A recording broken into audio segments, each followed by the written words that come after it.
preparing the live stream. Hacolas for the Sigiliora show. Right. Ashin na Shar.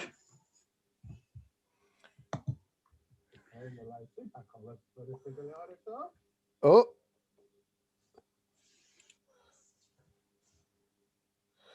Glíomh.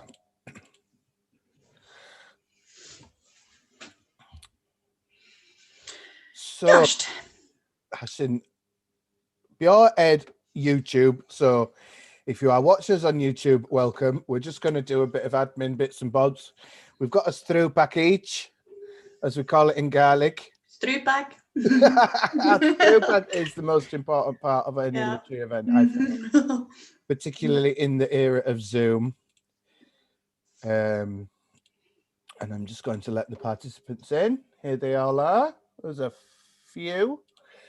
I expect that few will come through in dribs and drabs. Yeah. And I will make Christine a co-host. Okay. And I will spotlight me, and I will also spotlight her. You're the techie man. There we go. Easy as that. Easy as that, Glíomh. So, just a few bits of housekeeping. Firstly, welcome to everybody, and in particular, welcome to Christine Stone, our woman of the moment, our Gaelic poetry expert. Fantastic to see friends, old and new, with us, joining the Federation of Writers. I'm Marcus Marcantonius. I am the Federation's Gaelic coordinator. I also run the Facebook group on that platform, as well as the Twitter.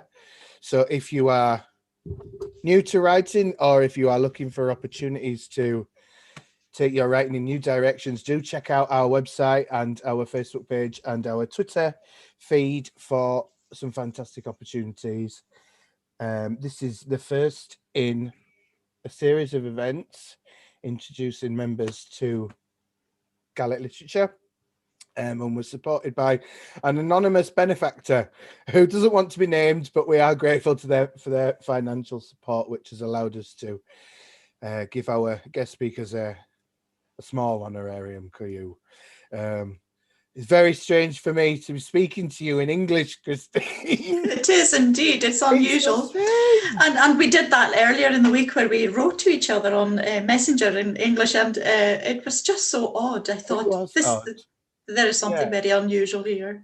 However, here we are. Yes. So, for those of you participating, I will open the floor at various points to questions from yourselves. So do put them into the chat box, and I'll do my best to integrate them into our conversation. And of course, Christine will be reading from her work. So, bit of an introduction. Christine Stone, one of our foremost Gaelic poetry practitioners in Scotland. She has various titles in print and has won many awards at the Mod. A very familiar face to me at the Literature Day at the Mod. I don't think a year goes by where she isn't picking up a prize for something.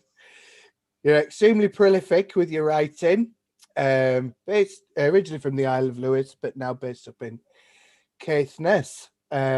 So, Christine, I suppose just tell us a little bit about your background and where you're from, and the trajectory that you've been on that's taken you to different parts of Scotland. I will indeed. Thank you.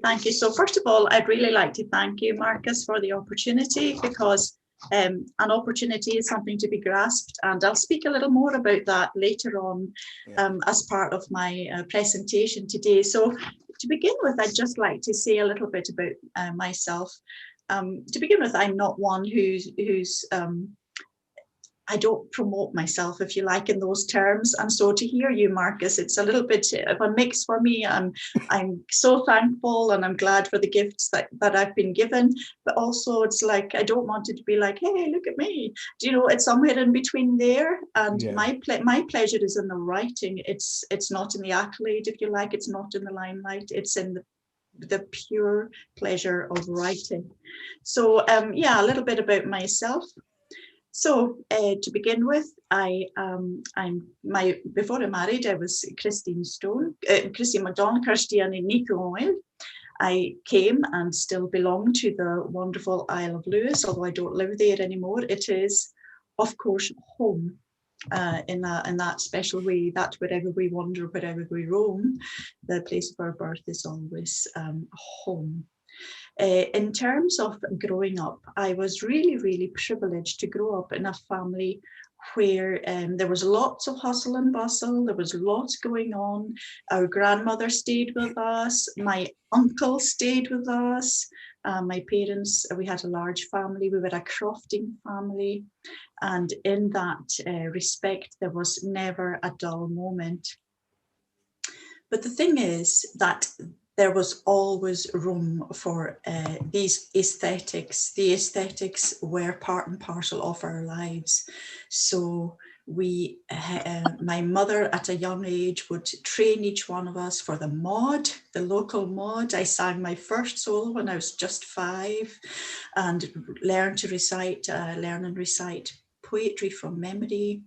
And my father, because we were churchgoers, we went to church, we learned that robust stanza of the Psalms. And I learned from a young age that there was a real difference in meter, so that it was very much incumbent on the precentor not to sing a short meter to an ordinary tune, or a long meter to the set stanza.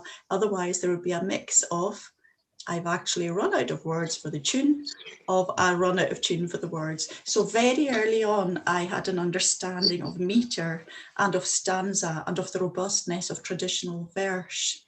So the other thing that was really important is that my father, he came from a background where he himself, as a child, had to learn lots of poetry by heart.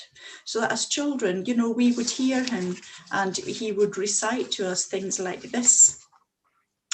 In Xanadu did Kubla Khan a stately pleasure dome decree, where Alph, the sacred river, ran through caverns measureless to man, down to a sunless sea. And for us who spoke mostly Gaelic, it was so wonderful and magical. And what was this, and what were these words, and how did they all knit together to be so beautiful? So he would read, wouldn't even need to read to us. He remembered even his older age. Quimperim of Nineveh from distant Ophir, rowing home to haven in sunny Palestine, with a cargo of ivory and apes and peacocks, sandalwood, cedarwood, and sweet white wine. Did you not just want to meet the person who wrote those words and shake his hand? It's just beautiful. Yeah. Absolutely, yeah. So in that context, these were a different meter. I realized very early on, this sounds different to the likes of what elegy written in a country churchyard, the curfew tolls the knell of parting day, the lowing herd winds slowly o'er the lea, the ploughman homeward plods his weary way and leaves the world to darkness and to me. And there was this da da da da da da da da da, which was different to the other one. So very early on, I understood the nuances and the details of poetry. I was very, very grateful for that from both my parents, that they took the time to give us, as a family, as children, all these experiences in Gaelic and in English. They weren't ones to shy away from English, and because we were musical, we were often invited to sing at concerts and things, and it was wonderful to be able to do that and to just bring a little of what we had at home out into a different context. Yeah, I think that was going to be, you've answered a lot of what I was going to ask in my first few questions as well. I think in a Gaelic context, we often think of where Gaelic literature is positioned within the mainstream and how it definitely occupies a marginalized place because of the language barrier. The majority of mainstream readerships and audiences can't access it unless there's translation or some kind of other interpretation. I think that bilingualism was one of the points that I wanted to touch on, particularly in being part of a Gaelic speaking community, particularly in what we call a heartland community or a traditional Gaelic speaking community, offers access and a pathway into creativity, which is, of course, additional alongside the established pathways through education, through the text that we all get through school. Obviously, in Scotland, a lot of Burns, which we don't necessarily get down the road in England, but also those behemoths of the English literary canon, the Keats, the Yeats, all of those writers. And going alongside that is the Maud, the songs, the Psalms, as you said yourself. I guess what I wanted to ask was kind of who you've spoken a little bit about your parents there and the impact that they had in broadening your mind to literature and literatures. Who would you consider your early and continuing influences to be? Well, again, I'm one that once I start talking, as you well know, Marcus, it's incredibly difficult to switch me off. So, no, well, you're in the hot seat. It's fine. Well, do you know? Just feel free to say, "Stop! I've got something to say." You know, that's perfect. So, yeah. So, if you can go back to that initial conversation, and that was, if you like, the groundwork, if you like, the sowing of the seeds of everything, because my parents taught us to sing. They didn't just teach us to write or to listen or to have a response. They actually involved us in those kind of things as well, and that made it a full established groundwork on what to build for us to go and build in different ways. So there was plenty singing, listening to poetry, singing to us singing, a lot of that. And as I say, that was bilingual. It wasn't just let's just do Gaelic and stick to Gaelic. I do love Gaelic, as you well know. It is a passion of mine, but I am so blessed to have had that opportunity to have two languages and to be able to just go along and to be able to say, this is something that I can actually use to my advantage. So what were based on that groundwork, how did that grow? The way it grew was that I then had teachers who promoted the very same things.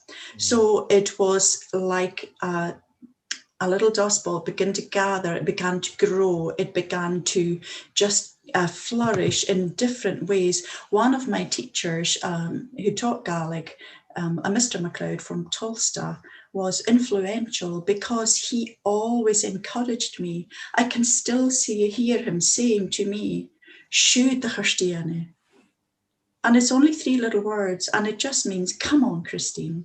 Yeah. But you know, it was like a springboard for me. I leapt because I thought, here is somebody, and it's somebody that I respect and somebody who is a Gaelic scholar encouraging me. And I think along the way, we all need encouragers.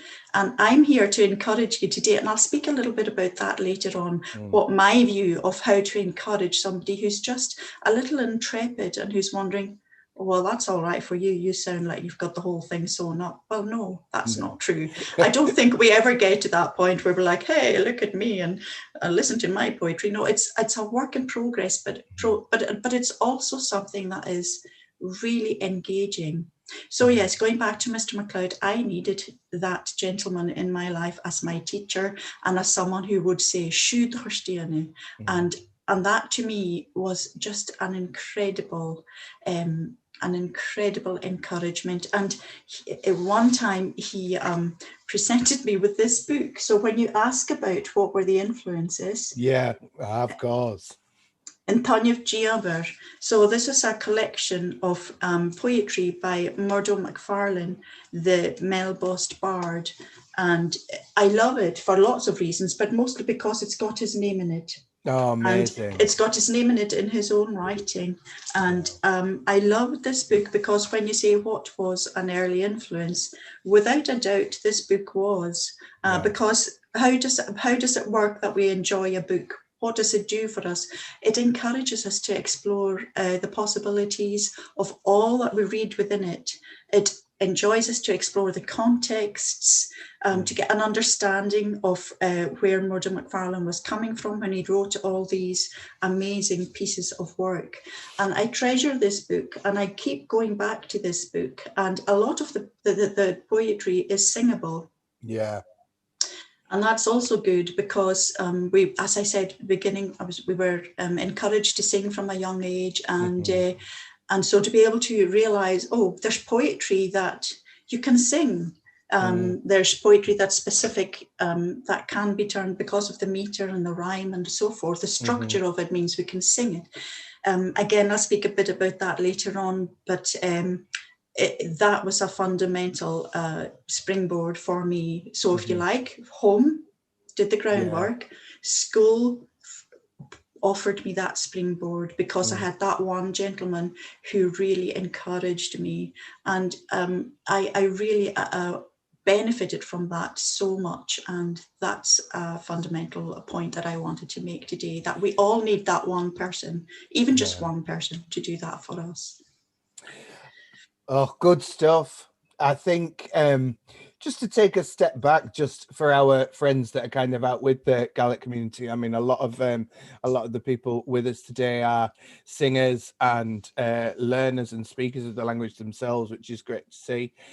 In Gaelic, we have kind of two parallel, at the moment anyway, poetic traditions. We have the older tradition, which we call Bàrdachd baile, township poetry, although the translation never really fits the concept with that one, does it? No. It's also accused of being traditional, but actually it's always been a way to express current affairs, what's going on in the community, even gossip, and to include a bit of satire going on in there. So it's very broad. And then alongside that, we have a more kind of, what do you call it, a contemporary tradition, kind of post-Sorley MacLean, mid-20th century, where models from the English-speaking and other cultures have been brought in to align Gaelic poetry with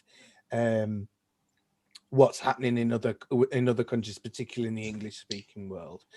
So I don't know if you just wanted to speak a little bit more about that. You could probably articulate it a lot better than me, seeing as you're a practitioner of both forms, and I'm probably known more for my free verse.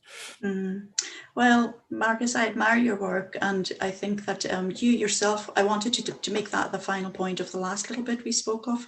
You encourage me.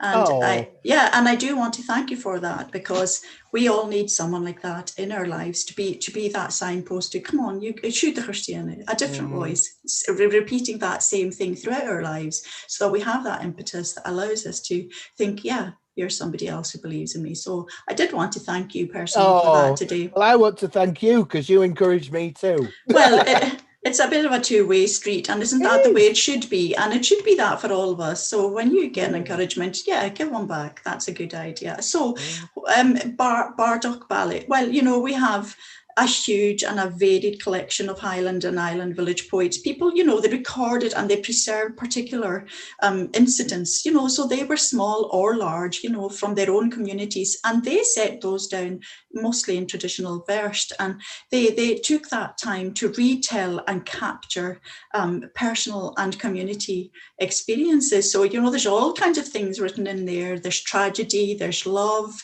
there's celebrations, there's sorrow, there's things that there's nostalgia, and I think that it was wonderful that they did that, and that they wrote those down, and that they are there for us, not just to look back on and think, wow, that's incredible, but hey, maybe I can do that.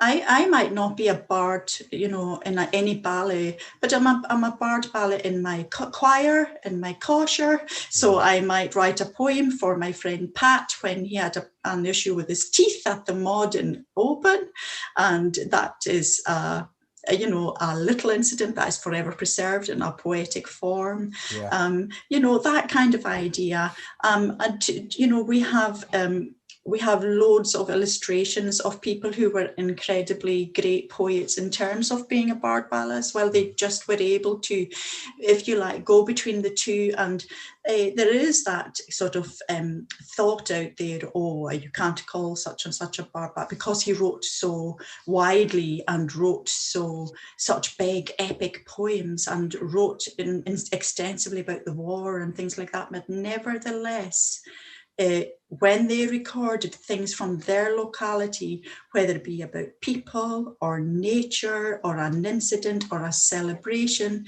it was a means of chronicling that and allowing it to be passed on to another generation. And that's a good thing to remember too, you know, the telling of oral tales. I am a storyteller. And I sing songs and I write poetry and I write a diary. So I'm incredibly happy with my pen in my hand or at the keypad. And I believe that they did that for us in their way. They preserved something really special. You know, when you think of someone like William Ross, you know, he was a poet. He was born in 1762. And you think, oh, of all his works, he wrote so many, crafted so many amazing pieces. But because his father was a traveling merchant, he went with him as a young lad to various places in the Highlands, including Stornoway, and he fell in love with a woman there, Mo Ross. Oh. Yeah, he did. And when he came back and he was settled where he was, he still wrote about those things. And in those terms, we think that was a very good example because he's writing about a specific person. We can write in a generic way. We can write about love or about loss or about tragedy or nostalgia, about a place. And it's generic. Or you can write in the bard baile sense where you know. And I think, oh, that was a real person in a real place at a real time in this person's life. Struag nach druk ik dawl mi, gun chai just gun leer sing, mus ac mi dau vainji, rein eilis ng keten, von chonig mi vo husu, begluutjoch do wezen, skun basse lau men baas, navi lahar as dekvash. Alas, that I was not born blind, without speech or sight, before I saw your lovely face that has caused anguish to thousands. Since I first saw you, your virtues were famous, and it would be easier for me to die than to live without you. And the burla is just beautiful, but even still, it never quite manages to capture the intricacy of the Gaelic, does it? It does not, and yet it's so moving. It just hits you in that place, and it goes there, and you think, "Oh my word, that was just incredible." And do you know what? I believe it's in us all. I'll speak about that a little later. I don't want to jump the gun, but you know, in terms of springboards, going back to that. We need springboards all our life. We need encouragement all our life. And, you know, Corlin and Yorichen gave me that back in 2012. They gave me an opportunity to write and they supported me right through that process. Yeah. They encouraged me, Rosemary Ward, the stories, and Mary McInnes, and all those folk, John Modo, and you know, they helped me on my journey. And sometimes I would write and think, do you know what, Christine, that's just rubbish. Put that in the bin. Put that in the bin. You know, you're not up there with those other people. You're never going to be. And, you know, we have those demons. And if we don't get rid of them and think, do you know what, I'm writing because it's in my heart to do that. And I might be frightened to show a piece of poetry to someone and think, are they going to do the Emperor's New Clothes on me? Are they going to sit in a group and say, oh, that was really nice, then go off and say, what a load of rubbish? Do you know what I mean? I think in a lot of ways, you know, the way that literature is measured and upheld and how perhaps certain figures are made exemplary of their craft, even without their wanting to be, you know, particularly in the Gaelic context, we're known for kind of shying away from that kind of thing, which almost feels kind of imposed on us from the English language context, you know, but it is just so subjective. It is down to personally what you connect with. And even if an academic there is upholding this work as being exemplary, yes, okay, technically it might be amazing, but it comes down to whether that individual appreciated what they read, Yeah. Totally. Sure. And I think in terms too of Springboard, no matter how we value or maybe scrutinize ourselves, we still have a duty to pass on our skills. Whatever we can. We were blessed again with a big family, and I've tried always to share we both tried this to share the singing, the listening to stories, the having stories read, the try your own story, the writing of poetry. Now, Burns Night is a great example. Not that I could honestly air any of the Burns on here, and some of my own hand would definitely, not be acceptable at a forum like this. But, it encouraged the children to become aware that they could write. And even my husband, who is a scientist through and through, struggles with language. I shouldn't say that's not a correct word. He would always write a Burns poem, and guess what? What? He could do it. Yeah. He could get to those rhyming couplets. He could make the meter. He could do it.